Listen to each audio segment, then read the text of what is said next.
Hello students, കഴിഞ്ഞ വീഡിയോയിൽ നമ്മൾ ഇഫ് സ്റ്റേറ്റ്മെൻറ്റിനെ പറ്റി പഠിച്ചു. അതിൻ്റെ രണ്ട് മൂന്ന് പ്രോഗ്രാംസ് നമ്മൾ കഴിഞ്ഞ രണ്ട് വീഡിയോസിലായിട്ട് ഡിസ്കസ് ചെയ്തു. ഇന്നത്തെ ഈ വീഡിയോയിൽ ഇഫ് എൽസ് എന്ന സ്റ്റേറ്റ്മെൻറ്റ് ആണ് നമ്മൾ പഠിക്കുന്നത്.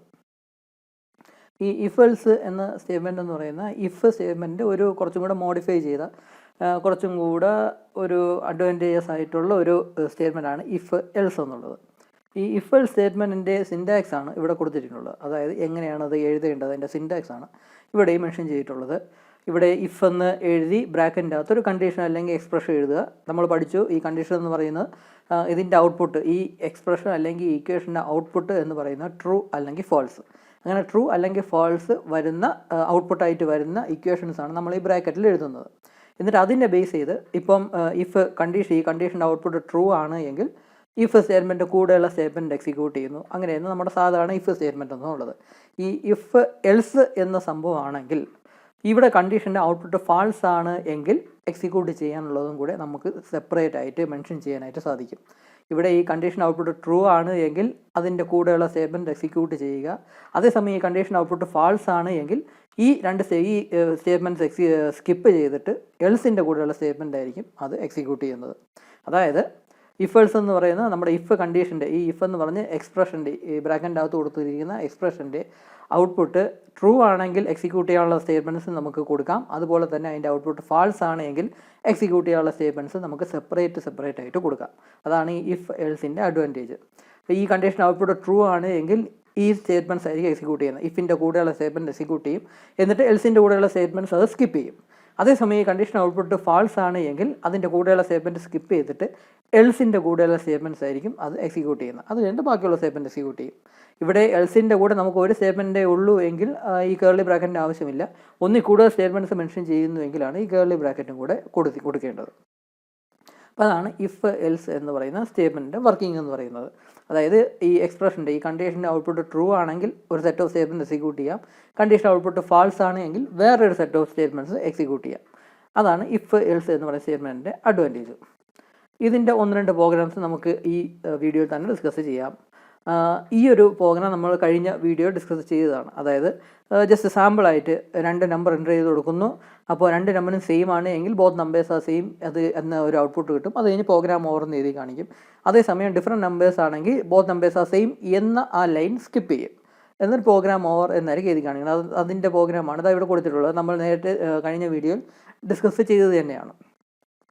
ഇവിടെ ഈ ഒരു ഇഫ് സ്റ്റേറ്റ്മെൻറ്റാണ് കൊടുത്തിരിക്കുന്നത്. നമുക്ക് ഇതിനെ മോഡിഫൈ ചെയ്ത് നമുക്ക് ഇഫ് എൽസ് എന്ന സ്റ്റേറ്റ്മെൻറ്റ് ഉപയോഗിച്ച് എഴുതാം. അപ്പോൾ കുറച്ചും കൂടെ വേറൊരു സ്റ്റേറ്റ്മെൻറ്റും കൂടെ നമുക്കത് ഡിസ്പ്ലേ ചെയ്യാനായിട്ട് സാധിക്കും. ഇവിടെ ഇപ്പോൾ നോക്കുക, ഇഫ് എന്ന് കൊടുത്തിട്ട് ഇഫ് എന്ന് എഴുതിയിട്ട് ബ്രാക്കറ്റിൻ്റെ അകത്തൊരു കണ്ടീഷൻ കൊടുത്തിട്ടുണ്ട്. എ ഈക്വൽ ടു ബി എന്നൊരു കണ്ടീഷൻ. അതായത് എയുടെ വാല്യൂ ഈക്വൽ ടു ബി ആണോ അല്ലയോ എന്ന് ചെക്ക് ചെയ്യുന്നതാണ്. അപ്പോൾ എൻ്റെ ഈ കണ്ടീഷൻ്റെ ഔട്ട്പുട്ട് ട്രൂ ആണ് എങ്കിൽ ബോത്ത് നമ്പേഴ്സ് ആർ സെയിം എന്നുള്ളത് എക്സിക്യൂട്ട് ചെയ്യുന്നു. അതേസമയം ഈ കണ്ടീഷൻ ഔട്ട്പുട്ട് ഫാൾസ് ആണ് എങ്കിൽ ഈ എൽസിൻ്റെ കൂടെയുള്ള സ്റ്റേറ്റ്മെൻറ്റ് ആയിരിക്കും എക്സിക്യൂട്ട് ചെയ്യുന്നത്. ഈ എൽസിൻ്റെ കൂടെയുള്ള സ്റ്റേറ്റ്മെൻറ്റ് എന്ന് പറയുന്നത് ബോത്ത് നമ്പേഴ്സ് ആർ ഡിഫറൻറ്റ് എന്ന സ്റ്റേറ്റ്മെൻറ്റ് ആയിരിക്കും എക്സിക്യൂട്ട് ചെയ്യുന്നത്. അത് കഴിഞ്ഞിട്ട് ഈ പ്രോഗ്രാം ഓവർ എന്നുള്ളത് ഈ എൽസിൻ്റെ കൂടെ ഈ ഒരു സ്റ്റേറ്റ്മെൻറ്റ് മാത്രമേ ഉള്ളൂ. അപ്പോൾ അതായത് സപ്പോസ് ഇപ്പോൾ രണ്ട് നമ്പറും ഈക്വലാണ് എൻ്റർ ചെയ്ത് കൊടുക്കുന്നതെങ്കിൽ, ഇവിടെ ആദ്യത്തെ സാമ്പിൾ ഔട്ട്പുട്ട് കാണിച്ചിരിക്കും പോലെ രണ്ട് നമ്പറും ഈക്വലാണ് എൻ്റർ ചെയ്യുന്നതെങ്കിൽ ഈ കണ്ടീഷൻ ഔട്ട്പുട്ട് ട്രൂ ആയിരിക്കും. അങ്ങനെയാണെങ്കിൽ ഈ ബോത്ത് നമ്പേഴ്സ് ആർ സെയിം എന്ന് ഡിസ്പ്ലേ ചെയ്യും. എന്നിട്ട് ഈ എൽസിൻ്റെ കൂടെയുള്ള സ്റ്റേറ്റ്മെൻറ്റ് അതങ്ങ് സ്കിപ്പ് ചെയ്യും. അതുകൊണ്ട് ബാക്കി സ്റ്റേറ്റ്മെൻറ്റ് ആയിരിക്കും എക്സിക്യൂട്ട് ചെയ്യുന്നത്. ബാക്കി സ്റ്റേറ്റ്മെൻറ്റ് എന്ന് പറഞ്ഞാൽ ഈ പ്രോഗ്രാം ഓവർ എന്ന ആ സി ഔട്ട് സ്റ്റേറ്റ്മെൻറ്റ് മാത്രമേ ഉള്ളൂ. അതേസമയം ഡിഫറെൻറ്റ് നമ്പേഴ്സാണ് എൻ്റർ ചെയ്യുന്നതെങ്കിൽ ഇവിടെ ഈ കണ്ടീഷൻ ചെക്ക് ചെയ്യുമ്പോൾ കണ്ടീഷൻ ഔട്ട്പുട്ട് ഫാൾസ് ആയിരിക്കും. അങ്ങനെ കണ്ടീഷൻ ഔട്ട്പുട്ട് ഫാൾസ് ആണെങ്കിൽ അതിൻ്റെ കൂടെയുള്ള സ്റ്റേറ്റ്മെൻറ്റ് സ്കിപ്പ് ചെയ്തിട്ട് എൽസിൻ്റെ കൂടെയുള്ള സ്റ്റേറ്റ്മെൻറ്റ് ആയിരിക്കും അത് എക്സിക്യൂട്ട് ചെയ്യുന്നത്. അപ്പോൾ അത് കഴിഞ്ഞിട്ട് പ്രോഗ്രാം ഓവർ എന്ന് എഴുതി കാണിക്കും. അങ്ങനെ ഈ കണ്ടീഷൻ ഔട്ട്പുട്ട് ട്രൂ ആണെങ്കിൽ ഒരു സെറ്റ് ഓഫ് സ്റ്റേറ്റ്മെൻറ്റ്സ്, ഫാൾസ് ആണെങ്കിൽ മറ്റൊരു എൽസിൻ്റെ കൂടെയുള്ള സെറ്റ് ഓഫ് സ്റ്റേറ്റ്മെൻറ്റ്സ് അങ്ങനെ സെലക്ട് ചെയ്ത് എക്സിക്യൂട്ട് ചെയ്യാനായിട്ട് സാധിക്കും. അപ്പോൾ ഇതാണ് ഇഫ് എൽസിന് ഒരു എക്സാമ്പിൾ.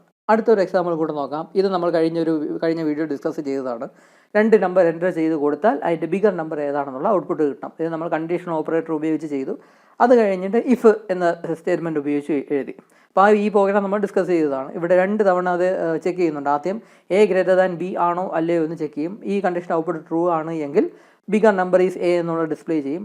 എന്നിട്ട് പിന്നെ രണ്ടാമത് ചെക്ക് ചെയ്യും, ബി ഗ്രേറ്റർ ദാൻ എ ആണോ അല്ലയോ എന്ന് ചെക്ക് ചെയ്യും. ഈ കണ്ടീഷൻ ഔട്ട്പുട്ട് ട്രൂ ആണ് എങ്കിൽ ഈ ബിഗർ നമ്പർ ഈസ് ബി എന്നായിരിക്കും എക്സിക്യൂട്ട് ചെയ്യണം. രണ്ടും കൂടെ ഒരുമിച്ച് എന്തായാലും എക്സിക്യൂട്ട് ചെയ്യത്തില്ല. ഈ ഒരു സ്റ്റേറ്റ്മെൻറ്റ് എക്സിക്യൂട്ട് ചെയ്യുകയാണെങ്കിൽ പിന്നെ എന്തായാലും ഈ ഒരു സംഭവത്തിൻ്റെ ഔട്ട്പുട്ട് ഫാൾസ് തന്നെയായിരിക്കും. അപ്പം അങ്ങനെ ഒരു സംഭവം ഇതിലുണ്ട്. ഇതേ പ്രോഗ്രാം നമുക്ക് എൽസ് എന്ന സ്റ്റേറ്റ്മെൻറ്റ് ഉപയോഗിച്ച് എഴുതാം. വേറെ ഒന്നുമല്ല, ഇവിടെ ഈ ഒരു സ്റ്റേറ്റ്മെൻറ്റ് പകരം എൽസ് എന്ന് എഴുതി കൊടുത്താൽ മതി, അത്രയേ ഉള്ളൂ. ഇവിടെ ആദ്യം എ ഗ്രേറ്റർ ദാൻ ബി ആണോ എന്ന് ചെക്ക് ചെയ്യും. സപ്പോസ് ഇപ്പോൾ എ ആണ് ഗ്രേറ്റർ എങ്കിൽ, എ ആണ് വലിയ നമ്പരെങ്കിൽ ബിഗർ നമ്പർ ഇസ് എ എന്നുള്ളത് അത് ഡിസ്പ്ലേ ചെയ്യും. അത് കഴിഞ്ഞിട്ട് എൽസിൻ്റെ കൂടെയുള്ള സ്റ്റേറ്റ്മെൻറ്റ് അത് എക്സിക്യൂട്ട് ചെയ്യത്തില്ല. അതേസമയം എ ഗ്രേറ്റർ ദാൻ ബി എന്ന കണ്ടീഷൻ്റെ ഔട്ട്പുട്ട് ഫാൾസ് ആണെങ്കിൽ അതിൻ്റെ കൂടെയുള്ള സ്റ്റേറ്റ്മെൻറ്റ് സ്കിപ്പ് ചെയ്തിട്ട് എൽസിൻ്റെ കൂടെയുള്ള സ്റ്റേറ്റ്മെൻറ്റ് ആയിരിക്കും എക്സിക്യൂട്ട് ചെയ്യുന്നത്. അതായത് ബിഗർ നമ്പർ ഈസ് ബി, ഇത് condition A greater than B ആണോ അല്ലയോ എന്ന് ചെക്ക് ചെയ്യുകയാണ്. അപ്പോൾ അതിൻ്റെ ഔട്ട്പുട്ട് ഫാൾസ് എന്ന് പറഞ്ഞാൽ അതിൻ്റെ അർത്ഥം ബി ആണ് വലിയ നമ്പർ എന്നാണ്. അപ്പോൾ ബിഗർ നമ്പർ ഈസ് ബി എന്നത് ഡിസ്പ്ലേ ചെയ്ത് കാണിക്കാം. അത്രയേ ഉള്ളൂ. അപ്പോൾ അങ്ങനെ ഇഫ് എൽസ് ഉപയോഗിച്ച് നമുക്ക് കുറച്ചും കൂടെ ഈസി ആയിട്ട് നമുക്ക് പ്രോഗ്രാംസ് എഴുതാനായിട്ട് സാധിക്കും. ഇനി ഫ്രഷ് ആയിട്ടൊരു പ്രോഗ്രാം കാണിക്കാം. ഇതെന്ന് പറയുന്നത് നമ്മളൊരു നമ്പർ എൻ്റർ ചെയ്ത് കൊടുക്കുമ്പോൾ അത് ഓഡ് നമ്പറാണോ ഈവൻ നമ്പറാണോ എന്ന് ചെക്ക് ചെയ്യാനുള്ള ഒരു പ്രോഗ്രാമാണ്. അതിൻ്റെ സാമ്പിൾ ഔട്ട്പുട്ടാണ് ഇവിടെ കൊടുത്തിട്ടുള്ളത്. എൻ്റർ ദി ഇൻറ്റീജർ നമ്പർ എന്ന് ചോദിക്കുന്നു. അപ്പോൾ ഒരു നമ്പർ എൻ്റർ ചെയ്യുന്നു. ആ എൻ്റർ ചെയ്യുന്ന നമ്പർ ഓഡാണോ ഈവൻ ആണോ എന്ന് ഇവിടെ എഴുതി കാണിക്കണം. ഇപ്പോൾ 5 എൻ്റർ ചെയ്യുമ്പം 5 ഈസ് ഓഡ് എന്ന് എഴുതി കാണിക്കാം. 4 ആണ് എൻ്റർ ചെയ്യുന്നതെങ്കിൽ 4 ഈസ് ഈവൻ എന്ന് എഴുതി കാണിക്കാം. അത്രയേ ഉള്ളൂ. അപ്പോൾ അതിനുവേണ്ടി ഉള്ള പ്രോഗ്രാമാണ് ഈ കൊടുത്തിരിക്കുന്നത്. അല്ലാതെ എൻ എന്ന് പറയുന്ന ഒരു വേരിയബിൾ ഡിക്ലെയർ ചെയ്യുന്നു. ആ വേരിയബിൾ നമ്മൾ ഈ എൻ്റർ ചെയ്ത് കൊടുക്കുന്ന വാല്യൂ അത് എൻ എന്ന് പറയുന്ന വേരിയബിളിലോട്ടാണ് സ്റ്റോർ ചെയ്യേണ്ടത്. അതിനുവേണ്ടി എൻ എന്ന് പറയുന്ന ഒരു ഇൻറ്റീജർ വേരിയബിൾ ഡിക്ലെയർ ചെയ്യുന്നു. അത് കഴിഞ്ഞ് ഡിസ്പ്ലേയിൽ ഔട്ട്പുട്ട് ഡിസ്പ്ലേയിൽ അപ്പിയർ ചെയ്യാനായിട്ട് എൻ്റർ ദി ഇൻറ്റീജർ നമ്പർ എന്ന സ്റ്റേറ്റ്മെൻറ്റ് സി ഔട്ടിൽ കൊടുക്കുന്നു.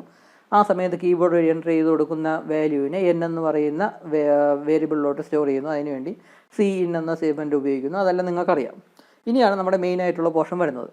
ഇവിടെ സംഭവം ചെയ്യുന്നത് എങ്ങനെയാണെന്ന് വെച്ചാൽ ഓഡ് ഓർ ഈവൻ നമ്പർ എങ്ങനെയാണ് കണ്ടെത്തുന്നതെന്ന് വെച്ചാൽ ഈ നമ്മൾ എൻ്റർ ചെയ്ത് കൊടുത്ത നമ്പറിനെ 2 കൊണ്ട് ഡിവൈഡ് ചെയ്തിട്ട് അതിൻ്റെ റിമൈൻഡർ എത്രയാണെന്ന് എടുക്കും. ഒരു ഈവൻ നമ്പറാണ് എങ്കിൽ അതിനെ 2 കൊണ്ട് ഡിവൈഡ് ചെയ്തിട്ട് റിമൈൻഡർ എടുക്കുകയാണെങ്കിൽ റിമൈൻഡർ 0 ആയിരിക്കും.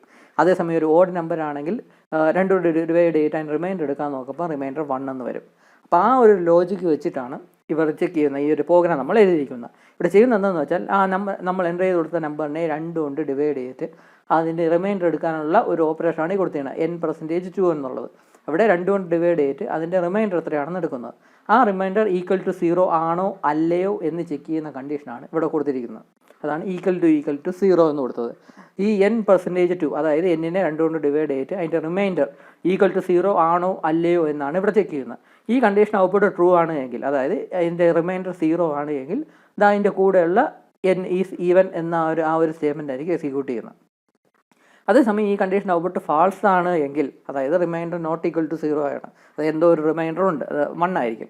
അങ്ങനെയാണെങ്കിൽ ഈ കണ്ടീഷൻ ഔട്ട്പുട്ട് ഫാൾസ് ആയിരിക്കും. അങ്ങനെയാണെങ്കിൽ ഈ എൽസിൻ്റെ കൂടെയുള്ള സ്റ്റേറ്റ്മെൻ്റ് ആയിരിക്കും അത് എക്സിക്യൂട്ട് ചെയ്യുന്നത്.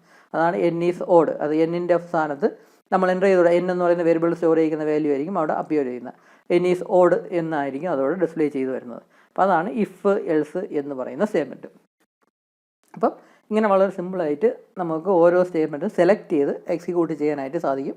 അതുപോലെ തന്നെ അതിൻ്റെ ഈ കണ്ടീഷൻ ഔട്ട്പുട്ട് ബേസ് ചെയ്ത് ഏതെങ്കിലും സ്റ്റേറ്റ്മെൻറ്റ് സ്കിപ്പ് ചെയ്തിട്ട് ബാക്കിയുള്ള എക്സിക്യൂട്ട് ചെയ്യാനൊക്കെ സാധിക്കും. അപ്പോൾ ഇതാണ് ഇഫ് എൽസ് എന്ന് പറയുന്ന സ്റ്റേറ്റ്മെൻറ്റിൻ്റെ വർക്കിംഗ് എന്ന് പറയുന്നത്. ബാക്കി അടുത്ത വീഡിയോയിൽ നമുക്ക് ഡിസ്കസ് ചെയ്യാം. Thank you.